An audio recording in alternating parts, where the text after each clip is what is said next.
I was ya for Yamisha Bibia. Aha, I Ghana Sim TV. A best stress, my best subscribe to the channel. Now, move farmer doing Cherbra, a will comment session. We better my turning on the notifications and the be anytime video of this nature about you'll be the first person to know. How Bungabra? When I was Sam George, a patcho. Was he ever sign and register a SIM card? But Mamenka Samanchiro. So one here, with all due respect, on the call for being exercise. One here over your communication minister, while bossing will be in the history of Ghana. Adia, honorable Esther Usuya. You see, what higher no? I will say any use no. And no, I be no wabayano. Say, young conqueror, you say SIM card pure. Ghana card buy no besin ne. And ya Ghana phone in Ghana card. Besin ne. Your man for Bebre Ghana Hanuma, or money man for card, Ghana card, and a code is some SIM card. Who buy a concentration call say, who for some Ghana neither beer and Ghana card. Who sang quack of fight for Frappa say, young code you say SIM card. Adiana edi register no dadadano eno na yesa dia kwako register we enya ya na wo haye wo be haye na wasan ha wo ho wa hwe ye be kai wo say communication minister bi ba Ghana ona na wa bonsin obi a new SIM card registration ye ba be ye no me hunu faso de ya wo so ena Ghana for esu say omukọ Ghana card officer ena ye officer omunye omu Ghana card yenye ma wo mu eno no hu hia o se wo be ma eno na agina ana eno nka wadwuma ho because the minister as a communication of minister there wo he se Ghana for no nyina saka wo Ghana card because eno na wo dey register o SIM card na menya me Ghana card a wo se me register SIM card no there wo he na me dey here me particular say that time na ye almost yem register Ghana SIM card. Me blame as owusu blame no because na obi anya Ghana card nipa no tutu na anya. So we say fa Ghana card and register SIM card. Enya sa obetwam. Ampan so de line duru ye no na wa ma omatwam. Nti me na me Ghana card no. Se ma anya obi amma na anya mamia. Na je say me nya me SIM card e fa ye call. E call no say very important. E mani pa bia. Nti ahode na wo de ma ya register new SIM card no pasa ahode na ma ya Ghana card sa ahode na o ye de register new SIM card pasa ahode ni wura MTN for ho Vodafone na omotete omo bundle no so ana say omo ma say to a omo nja say omo safiri ho no wo to ya hwim na omo sako network no so nya obetima to bundle untimi yusu pasa ahode no ko ho no na omo kora sa network no mai and now to me Frobi Nipano the phone Janaso pa so you see switch off. I see cannot break. 1 year no hunma adman we say new SIM card no require register for. She how an man for firm with that SIM card registration way. So still more say my akwa register new SIM card for problem. I don't know where Ghana for sir. Bonnie Ben and Ghana for the ayamo. I was Sam George. I Bonnie Ben and Dio. For all kinds of things that are illegal. And that's why we're not just doing the SIM reg, we're doing the SIM reg along with a second policy directive called the Central Equipment Identity Register. So now when you register your SIM, your phone is also going to... Mamika Chosowa Power Shows. Honorable Sam George, my wife take good care of me. Stop fooling, say 2020 we no yebe renew new SIM. We couldn't understand you. Adia Baomiadi Ghana card ayeno. Sesia uba be renew their head. Uba be book Ghana for ebimpo ye to ye credit cram poor credit no and chena rani network in juma. You can never talk with MTN, you can never talk with Telecel, you can never talk with Tigo. Then you are there, you are saying they are coming to renew what to still Ghana people and also uba be say ye be renew SIM na ye be yusu sika or PPP dollars na and ye be a school kolana mkwanso utiemi. One kasabibi a uye communication minister no krapo traffic light no nye adwuma wo sa ministry so no we know there ye wo baby bebre wo ho junction no so traffic light ne so ba kwa enso bium enye adwuma then you are there sitting Ghana taxpayers money mu any V8 e di koba wey omu be wiaye omu be wiaye sim registration na MPP aban eba e de ba ye a na ye maame esla owusu da no Sam George ese enye papa enti nyankopɔ ya adoma 2026 either say June July because middle of 2026 obebe ye foforo obewie ye sika sim registration ya ye wie MPP abanya ma ya ye wie problem bie ni ho enen won shada ante say ya twemi sika ya ye say won shada ante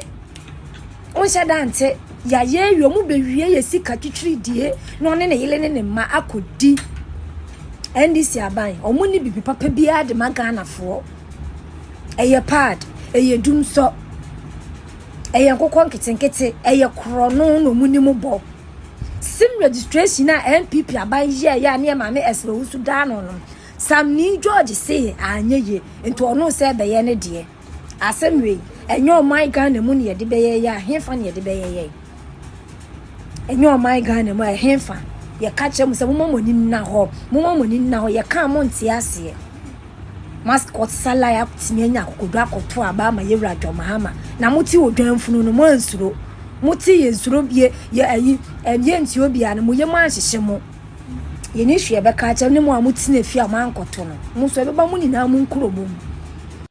All right, abusia me to kwan kakra me kokwaim afena maba na me tinsem bebre yesi honorable your friend is saying Sam George Edin Sembi Brabetuja, Minty.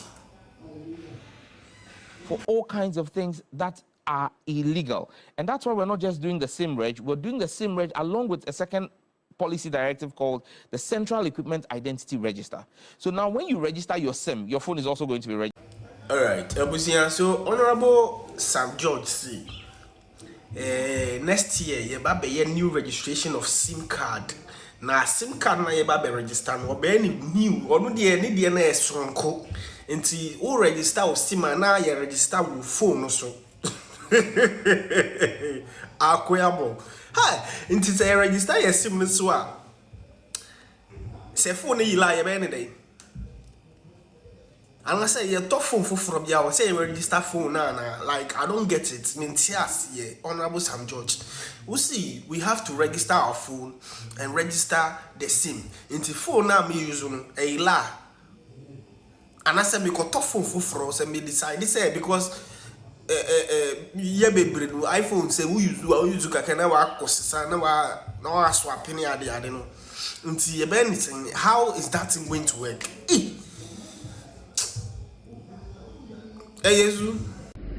Yeah, buy ye no more double salary. MPs bro 15 and I'm a boy. Now more issues be break. People were excited, not over exuberance. No, after we had won an election with almost 1 million difference. Eka ebinwa enka by now nko majority nka front bench ni nyina nka omo konsa wam school nko omo graduate. But the president didn't want that. He didn't want that. How will you wipe an entire leadership of a political party in the name of double salary? So sometimes in the public interest, weigh your love for the country and your disdain for some of the activities of Mayana, one must take precedence over the other. But going forward, the debate must take precedence. At all times, the public interest, national cohesion, and carbon near stability of Ghana and a President Kufuor managed to keep precedence over some of these things. But the situation is not the same today.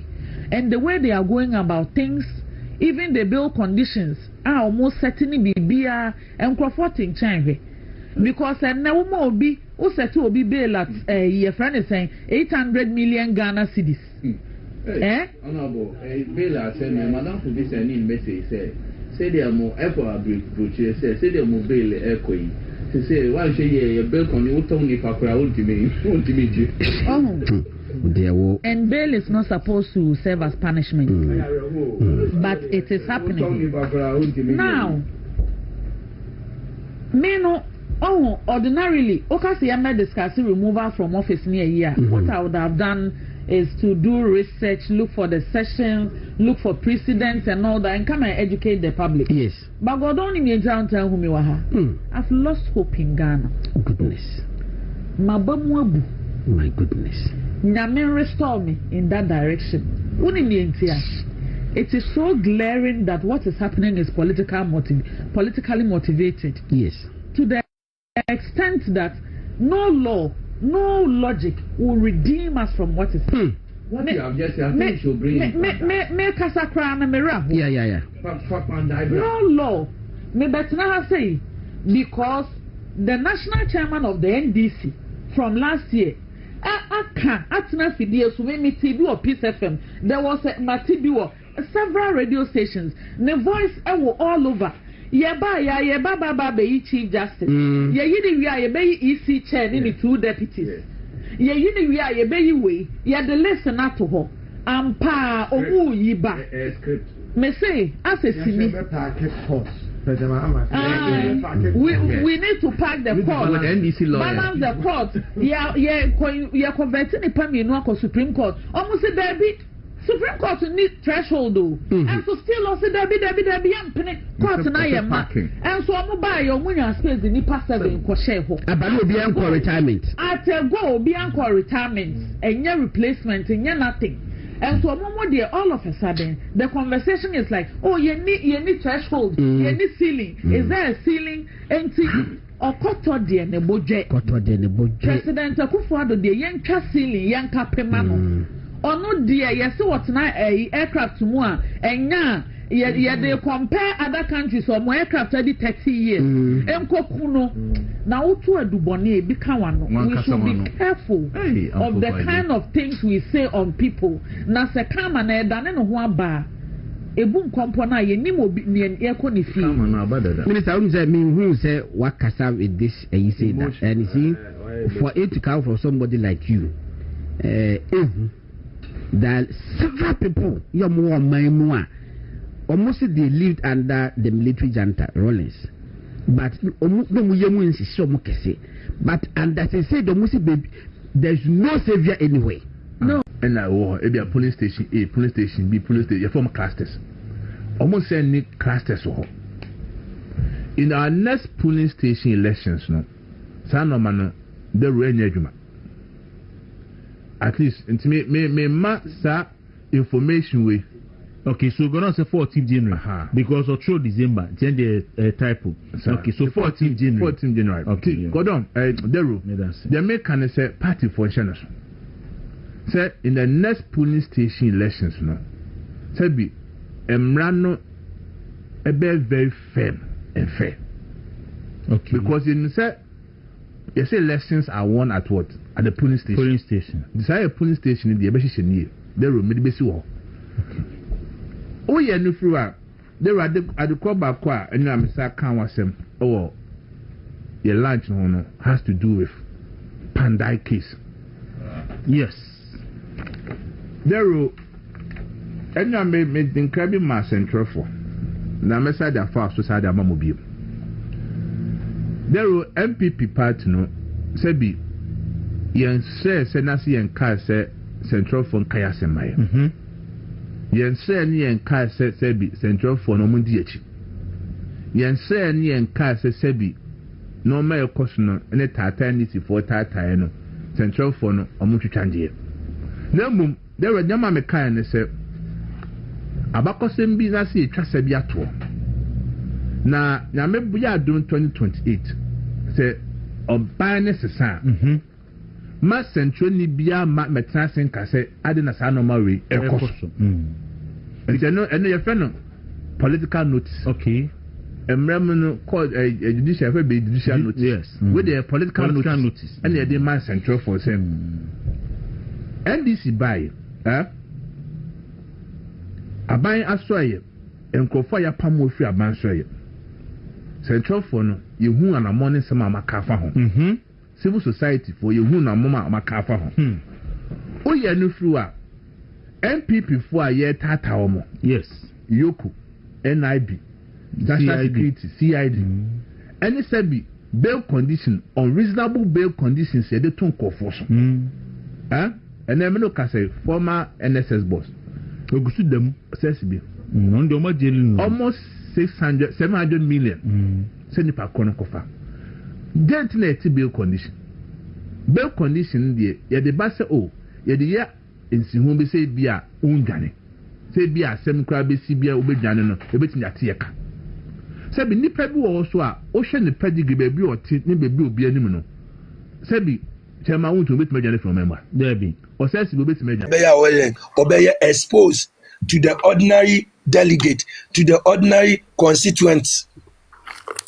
nanso saa time ni nyinaa no na yɛ wɔn nkɔɔfoɔ so a ɔmo di MP ɛwɔ party nim a ɔmo deɛ no ɔmo nya dan ɔmo nim sɛ ɔmo wɔ grassroots ni dada ɔmo nim sɛ ɔmo wɔ constituent connection ni dada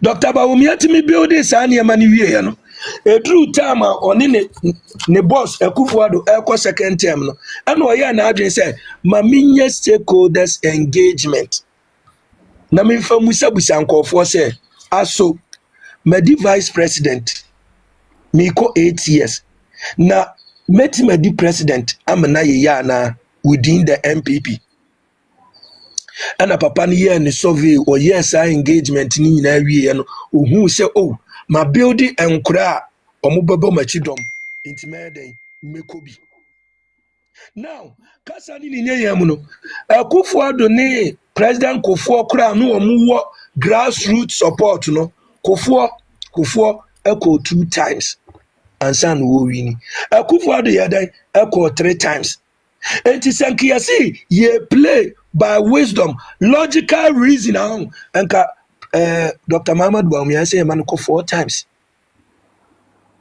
because by logical reason Kofoɔ wɔyɛ yasase no a wɔde yɛ ba 96 no oko 2 Akufo-Addo a obeso CD president Kofoɔ no oko 3 enti sene enkiyayi Dr. Muhammad Bawumia so wo mekɔ a enka yasi yenyanto